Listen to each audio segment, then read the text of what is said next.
the end Recording in progress. Sorry. At the end of the year, I brought a bin this high full of all the stuff I got. Some of them, you know, the service committee for USAA service committee, that's pretty good. I got about 20 from them because there's always a new emergency. Oh, we need more. I'm not even talking about political stuff. This is this kind of thing. And so I got calendars and postcards and Christmas cards, and so I kind of gave up on that. And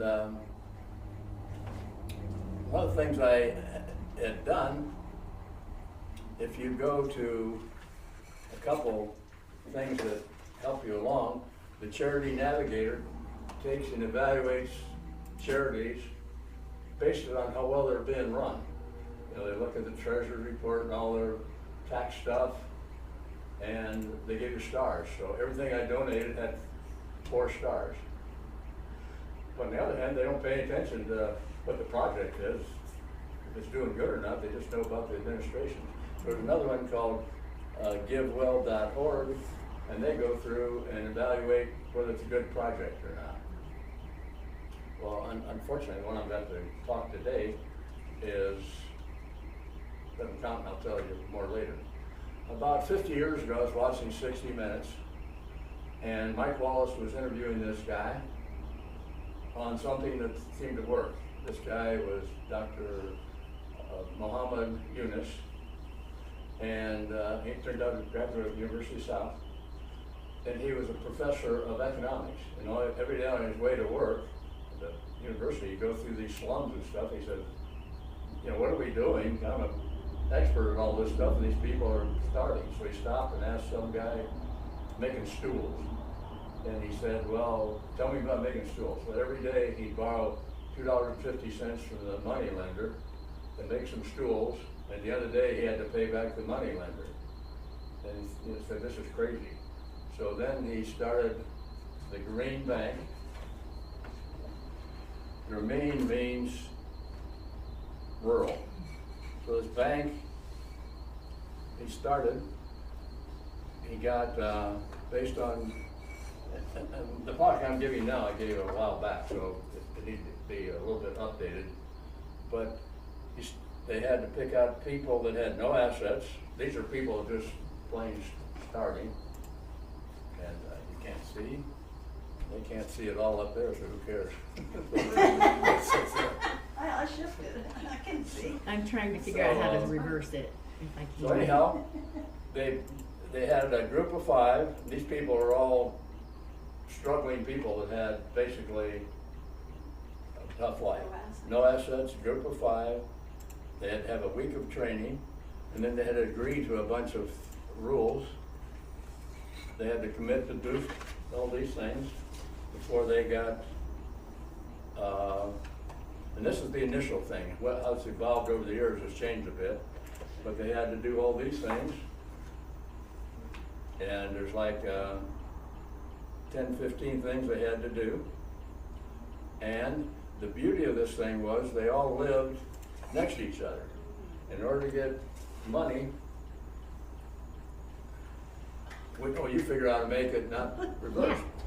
Okay, that's good, even though they can't read it. Well, we can read it this time, and we can see the chart. Now it's good.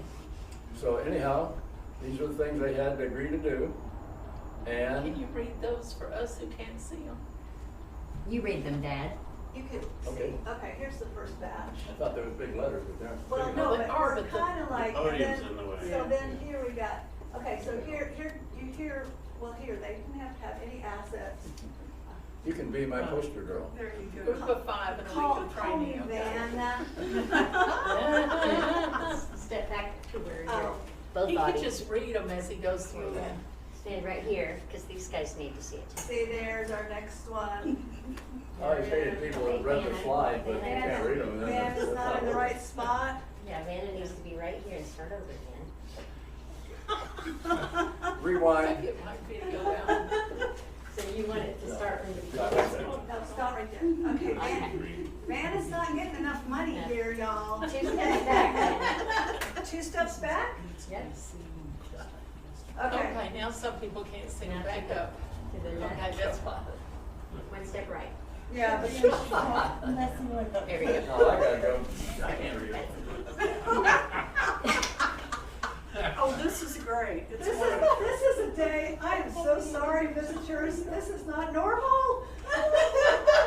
Tibet, Oh, they got to commit to, they have to commit all this. Wait, Don, Just have Bill read Yeah. the slides to As it goes everybody. through. Yeah. okay, you have to read Then the slides. everyone can hear it or see it. Thank you. How many ways can you do this wrong? Okay, never mind. Call me Unitarian. So in order to get, these are people that are starving, and so they're more inclined to do these things than people in America. They gotta commit to be disciplined, they gotta agree to do what they're agreeing to do. They have to work together, they have to have courage in what they're doing, they have to work hard, no assets, they have to work in a group of 5. However, the whole group doesn't get all the money, just 2 in the group get the money, and the other ones don't get money until the first 2 succeed. They have to undergo a week of training, they have to grow gardens, maintain a healthy home, have a small family, use latrines, and these are things that they got them to agree to. And educate children, drink clean water. Well, I didn't do that one. That they agree to educate their children, drink clean water, no dowries or child marriages, socialize, exercise. So, most of them are women. Like we start off, 95% were women because they tend to do it or they're gonna have a really bad life. And so and the men tend not to pay back. So they give them a very small loan and they have to pay it back weekly at a percentage. So it was not charity. The Grameen Bank is owned by the members, and they, it has grown, and I'll get to that in a minute, because I'm talking a long time ago when it got started. They have to have exam to make sure they learn what they're supposed to do. They have to propose the business they're going to do. And 2 from the group get $50, and that's their average first loan. And they have a weekly meeting. And the beauty was these people lived next door to each other. And so they work hard helping each other so they could get along. And this is the way it started.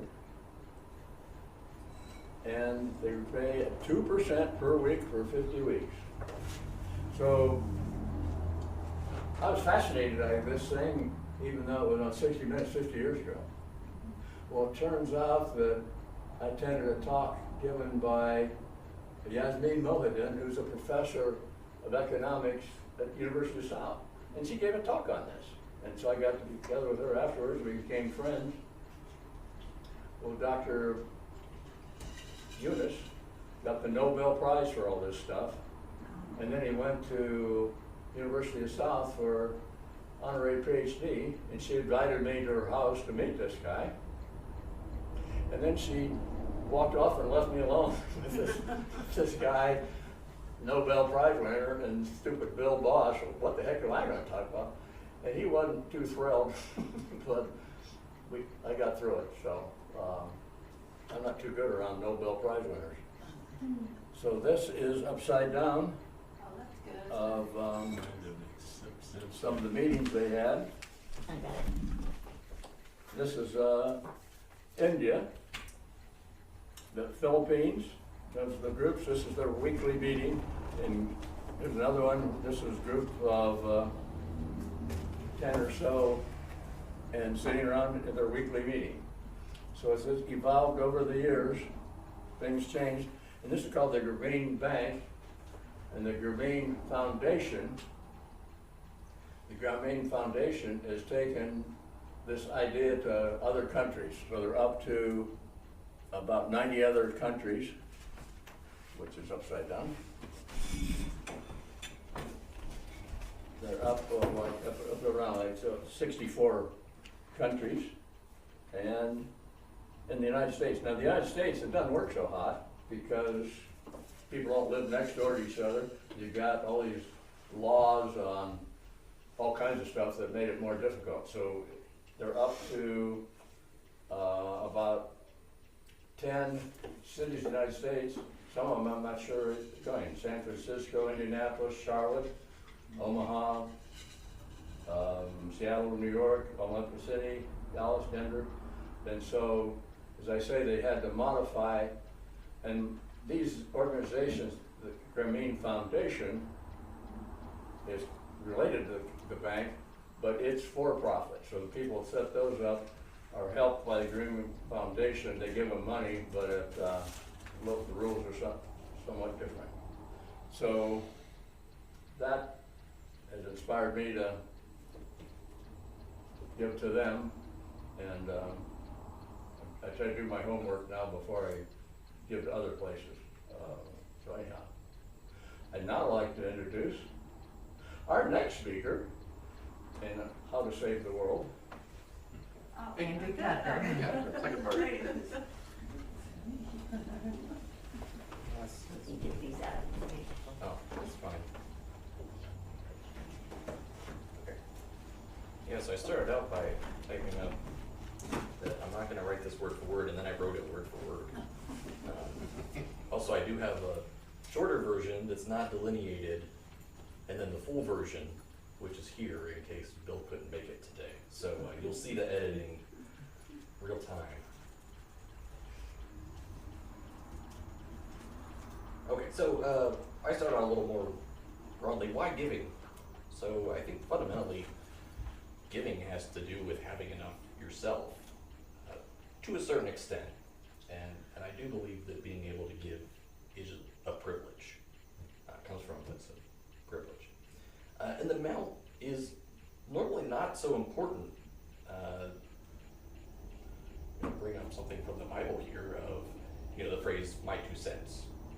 Right, famously comes from the woman who donates 2 coins into the donation area, and she is said to be giving more than the merchants who come in and dump in 3 sacks of coins or something.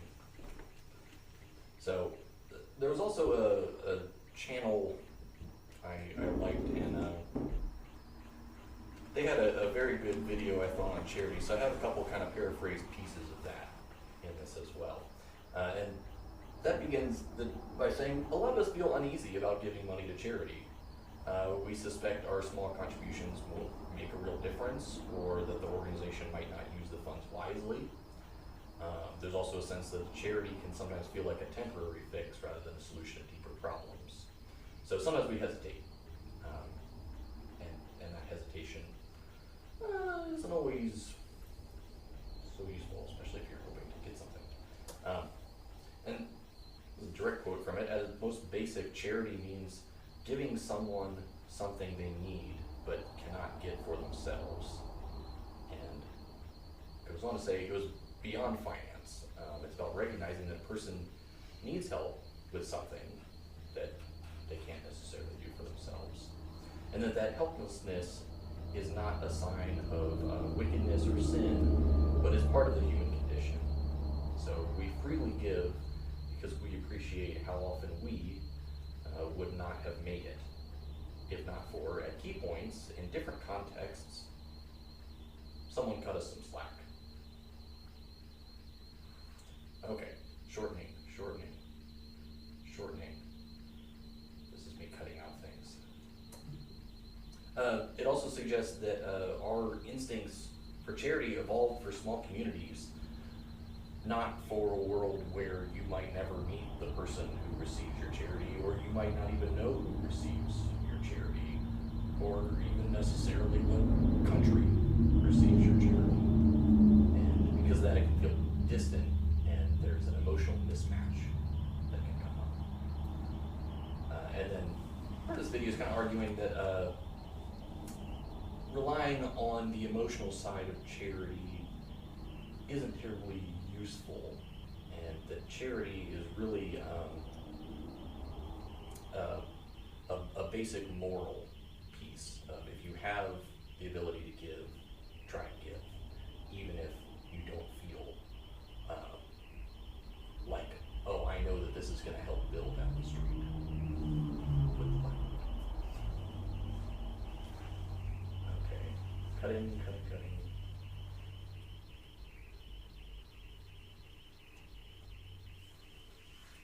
I'll also note that finding out where to give and how to give is not easy. And there's a quote I heard years ago from Ray Dalio. I actually thought it was Bill Gates, but I was very wrong about that. You can spend as much time and effort deciding how to give away money as you did to make it in the first place. And I agree with that. So I tend to try to just find a few charities that I like and give repeatedly.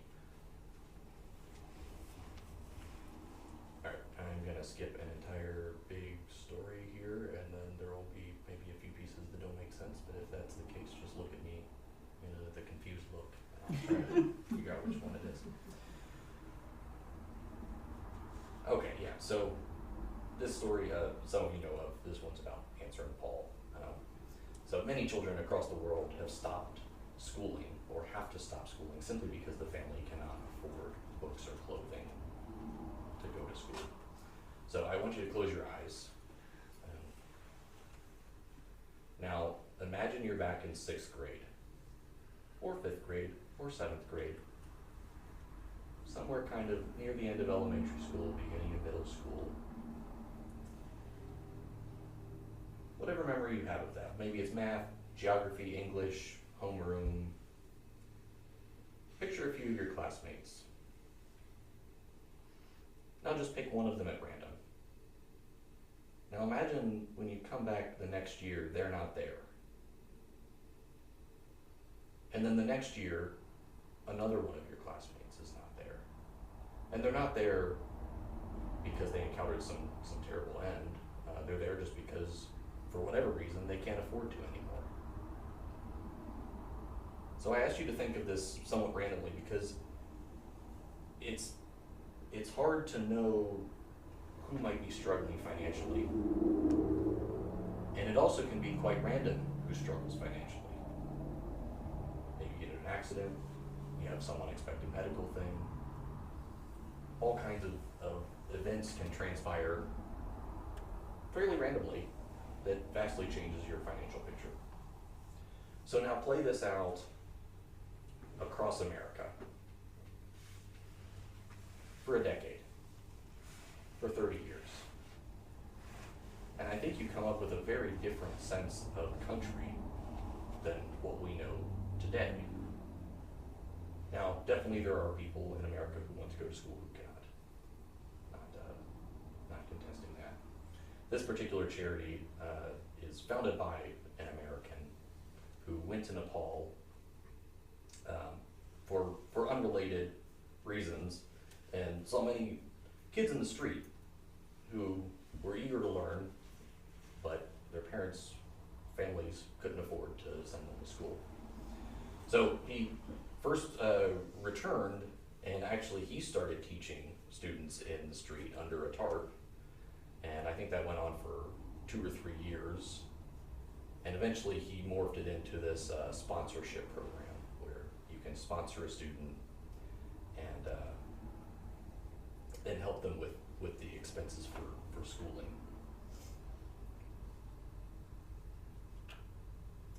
Okay, yeah, so when I approached this charity, I skipped a little bit there. When I approached this charity, they sent bios of many different students, and at the time many of those families were earning annually $600 or less.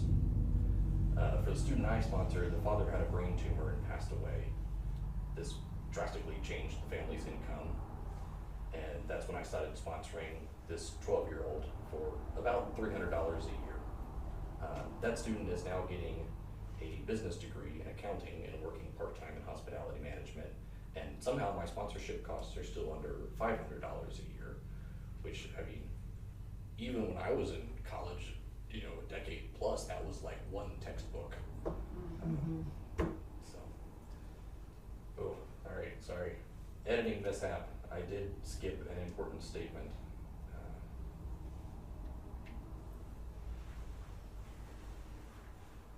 Okay, yeah. My favorite opportunities to give is where I have the chance to fundamentally change somebody's life with a gift that does not fundamentally change mine. In other words, I look for places where I can have a really outsized impact. And there are more of these than I think you might first expect. So one of those is the story I skipped for time, and then the other is answer, where for a few $100s per year, I can send a student to school. So a couple other things about that charity that I personally think are smart. So each prospective student is interviewed and selected before a bio is ever sent to a prospective What's the name sponsor. of the charity? Answer. Okay, there. Yeah, and so I brought up Answer months ago, and maybe a month-ish later, it made it into the newsletter because somebody else had voiced interest. And Bill actually now is sponsoring a student. Remember what the letters stand for? Like, it all stands for something. Yeah, and I actually have it in here, but I don't want to try to scroll for it, so let's see if I can get it right. Answer is American Nepal Student and Women Education Relief. And I've been working with them since about 2017. I don't know the exact date, but somewhere in there. Okay, so each student is interviewed and selected. And then importantly, sponsors have a list of students to choose from. So as a sponsor, I have the personal connection and a feeling that I chose you. As a donor, that personal connection also really encourages me to keep giving, knowing that if I stop, that student might be unable to continue their education. Ever heard of brain drain? Probably, yeah. Well, it's honestly a big part of the reason I'm here. And it's when graduates have difficulty finding work where they grew up. So they move away. The founder specifically planned this into his charity. Graduates promised to stay in Nepal to help break that cycle. Further, when a program graduate can, they're expected to sponsor a student in Nepal themselves. And there's also a community built around it, and I'll talk about two pieces of that. One is the Answer Alumni Association, and that hosts regular events. I know my student has gone to a couple of them. The other one is that there is a board in Nepal for the charity that's composed completely of graduates from the program, which is something I think fairly unique. I hadn't heard of that kind of a board existing. There is also a board in the US, but I think that's more focused towards donor relations.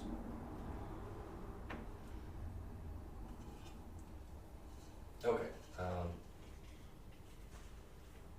Because I skipped that previous story, I'll just say the previous story ended with one of the main reasons that I think enables giving is a sense of trust.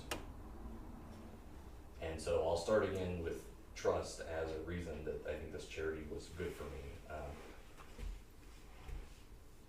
For me, the way I found out about it was my former UU preacher actually brought it up.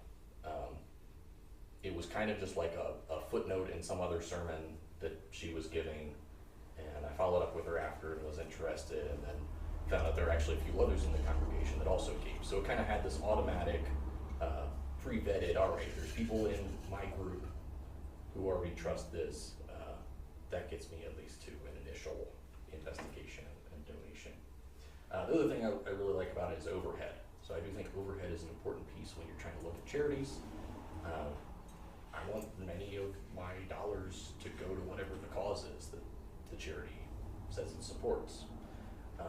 And you typically can find financial statements. I think Charity Navigator was one you brought up, and I can't remember the other, but there's at least two major websites that can help try to figure out the financial doings of an organization.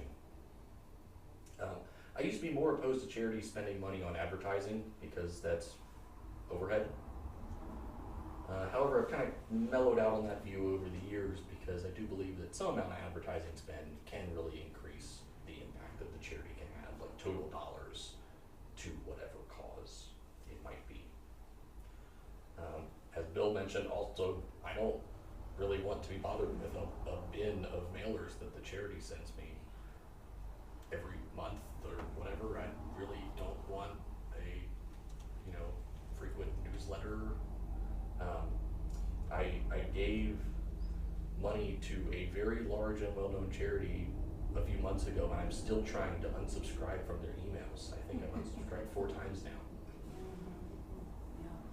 And that's the kind of thing that can really influence if I'm a repeat giver. So that does matter. For this organization, for Answer, they have 2 things they send out. They send a newsletter twice a year, and that's via email.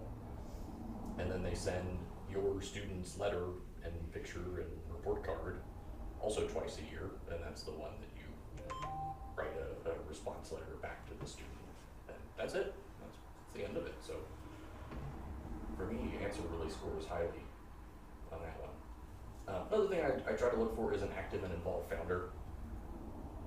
I don't think that that's necessarily required for a charity to do good, but I do think it can help. All right, so that story highlighted where giving can have a really personal connection. And if you don't have a personal connection to a cause, that's where things like Charity Navigator can come in and help you find charities. Or, take something word of mouth from a coworker, go look it up on the Charity Navigator, figure out if it's something you want to give to as well. Okay, I'm going to edit this out. It's just a couple other charities that I like to give to that I will time. Okay, so I'll wrap up here with a topic that I will not and cannot give guidance on is what causes are good to fund. I think that is specifically difficult to figure out, and I really hope everybody can find within them whatever burning coal there might be. There's probably somebody or some group for which your heart really breaks when you think about them. Or there might be some specific thing that you really hope to see in the future. Something that either in your community or broader group you really hope exists in 5 years, 10 years, or now. So for those, there are probably organizations out there that target that. Go find them. I think there's many great organizations, and that you make giving a regular part of your budget. Okay.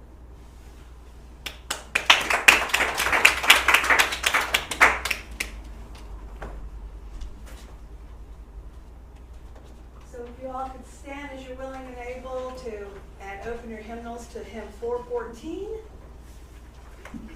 And then after we sing, I do have some closing words. As we leave this friendly place, love give light to every face. May the kindness which we learn light our hearts till we return.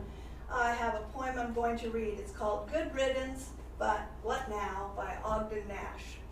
Come children, gather round my knee. Something is about to be. Tonight's December 31st. Something is about to burst. The clock is crouching dark and small, like a time bomb in the hall. Hark! It's midnight, children dear. Duck! Here comes another year. You guys have a good week. We got coffee in the front room, and hopefully we'll see you back for talk back in about 15 minutes. You are dismissed. Annie, here. What was it your name? Know you from when I was a kid. My name used to Annie, here. Jim? Yeah. Yeah. Annie's visiting. You need something? Well, you're still one, you're still recorded. When I was a kid. Okay. What? So we're still doing something wrong? But I What? remember your face. Say it again, Jim? Yeah. You are still recording. Okay. Yeah. You know how to stop recording? Okay. I got the picture so I can send it I over. don't know the picture. I'm shy. I I'm shy. look for it. Yeah, yeah. Do you remember Noel?